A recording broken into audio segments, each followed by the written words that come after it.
हनुमान बेनीवाल से जुड़ी हुई है। आवास खाली करने को लेकर बेनीवाल को नोटिस दिया गया है। पूर्व एमएलए नारायण बेनीवाल और पुखराज को भी नोटिस दिया गया है। ज्योतिनगर और जालूपुरा में सरकारी आवास विधायक नहीं होने के बावजूद सरकारी आवास पर कब्जा किया हुआ, इसी को लेकर नोटिस। सरकारी आवास खाली नहीं करने पर यह नोटिस दिया गया है हनुमान बेनीवाल को। तो जिला प्रशासन की ओर से सांसद हनुमान बेनीवाल, पूर्व विधायक नारायण बेनीवाल, पुखराज गर्ग को नोटिस दिया गया है। हनुमान बेनीवाल को पूर्व में विधायक रहते आवास आवंटित किया गया था। तकलीफ लोगों को इस बात के लिए कि उनके जो सभाएं होती इतनी मैं जनसुनवाई करता हूँ रोज। कई बीजेपी के नेता मिलकर सभा करते हैं ना, वो तो 5,000 लोगों को मैं सुनता हूँ रोजाना। उनको बहुत बड़ी तकलीफ है कि हनुमान ही हनुमान नजर क्यों आ रहा है चारों। लड़ता भी वो दिखेगा, लोग भी उसके साथ हैं, ईमानदारी में वो है, पार्लियामेंट में सबसे ज्यादा बोलता है, राजस्थान के हितों की बात करता है, सब समाजों के लिए लड़ रहा है, किसान जवान तमाम मुद्दों के लिए। तो हनुमान को कैसे डिफेम करें, इसलिए उन्होंने जब कोई नहीं था घर पे तो पोल से फोटो खींच के भाग गए चोर। पुलिस चोरों की तरह भाग गई वहां से 15 घर। कौन रोक रहा था पुलिस को वहां? और अगर इनको कनेक्शन काटना होता तो मुझे नोटिस देते, या मैं वहां रहता उस दिन काटते, तब तो कोई मर्दानगी थी। और इसी पर ज्यादा जानकारी लिए रेजिडेंट एडिटर हर्षा कुमारी सिंह जी हमारे साथ मौजूद हैं। हर्षा जी, यहाँ पर हनुमान बेनीवाल से जब इस मामले को लेकर सवाल किया गया तो वो बीजेपी पर ही आरोप लगा रहे हैं, कहकर कि मुझ पर बिना वजह निशाना साधा जा रहा है और ये एक्शन लिया जा रहा है। जी देखिए, हनुमान बेनीवाल और जो मौजूदा बीजेपी सरकार है उन दोनों के बीच अब तकरार बढ़ती जा रही है और एक फ्लैश पॉइंट और क्लैश पॉइंट हम कह सकते हैं वो स्थिति उस पर आ गई है। सबसे पहले जब हनुमान बेनीवाल ने जो बाई इलेक्शन हारा था जिसमें रेवत राम जीते थे, वो कहते हैं कि क्योंकि उसकी वाइफ लड़ रही थी तो हनुमान बेनीवाल बनाम ज्योति मिर्धा वाला इलेक्शन था।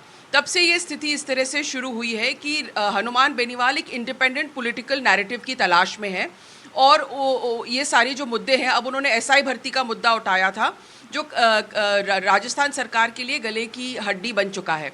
उन्होंने ये भी कहा है कि इसको रद्द करवाने के लिए वो दिल्ली तक कूच करेंगे।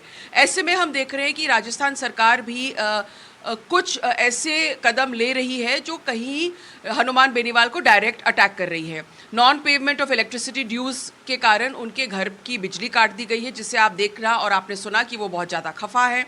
उसके बाद में जो उनका सरकारी आवास है, यहाँ पर उनका जो एमएलए क्वार्टर है उनका और उनके भाई का, क्योंकि अब आरएलपी 0 हो गई है विधानसभा में, तो उनको कहा गया है कि आप इसे खाली कीजिए। सिर्फ हनुमान बेनीवाल ही नहीं लेकिन बाकी एमएलएस को भी कहा गया है कि आप उसे खाली कीजिए।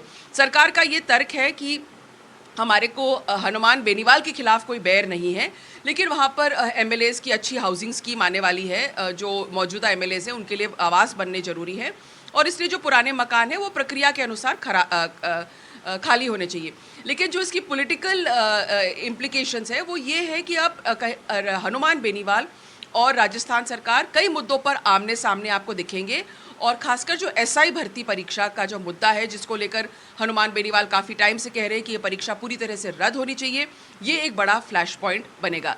ये जो दूसरी चीज़ें हो रही है कि आवास खाली करो और अपना उनका इलेक्ट्रिसिटी का कनेक्शन कट जाए, ये सब प्लॉट है। बड़ा प्लॉट और बड़ा थ्रिलर तो एसआई भर्ती को लेकर आने वाला है। हर्षा जी, दो बातें आपसे समझना चाहूंगी। पहला तो ये, आप इस पूरे मामले को कैसे देख रही हैं? क्या ये राजनीतिक वार पलटवार की कार्रवाई से हम कहेंगे? और दूसरा सवाल ये कि क्योंकि विधायक नहीं है अब हनुमान बेनीवाल, तो अब तक उन्होंने सरकारी आवास खाली क्यों नहीं किया? इस पर उनका क्या टेक है? विधायक है, सिर्फ हनुमान बेनीवाल ही नहीं, लंबी लिस्ट है। कई ऐसे विधायक हैं जिन्होंने सरकारी आवास खाली नहीं किए हैं। रूल्स के अनुसार उनको खाली करने चाहिए। और जो आपने कहा कि किस तरह से राजनीति गरमा रही है राजस्थान में, हनुमान बेनीवाल जो उनका जो प्रभाव था हो सकता है वो शायद कम हो गया, क्योंकि हम देखते हैं कि विधानसभा में बिल्कुल भी उनके कोई भी एमएलएज नहीं रहे हैं, उनकी सिर्फ पार्लियामेंट में ही प्रेजेंस है। और ऐसे में हनुमान बेनीवाल भी एक राजनीतिक मंच तलाश रहे हैं और अगर सरकार उनकी बिजली काटती है या उनको सरकारी आवास से खाली करने को कहती है तो हनुमान बेनीवाल को ये भी एक मुद्दा बन जाता है।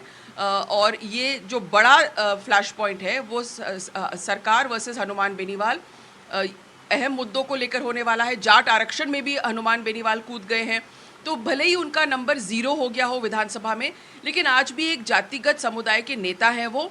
युवाओं में उनकी अच्छी पकड़ है और ऐसे में इसको लेकर राजस्थान में आगामी दिनों में राजनीति ज़रूर गरमाएगी।